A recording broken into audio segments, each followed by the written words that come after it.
Almost every tenancy agreement has a clause in it that bans subletting. That's not to say that tenants don't do it, and landlords sometimes find out about it.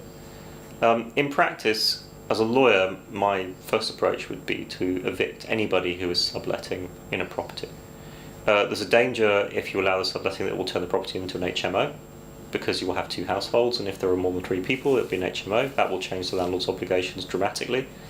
There's also the danger that you're going to end up finding that the tenant will actually leave, leaving the subletter behind, and you'll get yourself in a hell of a mess working out who's actually in your property at all.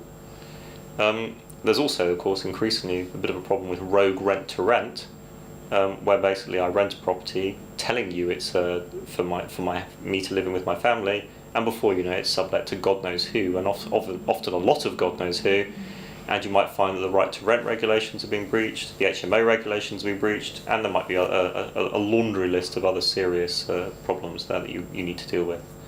So subletting is something the courts take quite seriously. It's usually banned by an agreement. I would tend towards possession, and you'll probably get it.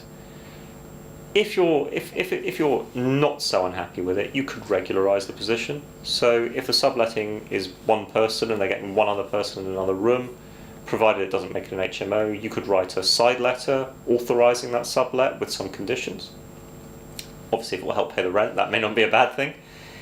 If the person has gone and has left a subletter behind, you could obviously sign a new tenancy agreement with the replacement person, and the original agreement would be surrendered by operation of law. But I often find landlords are a bit too casual with subletting.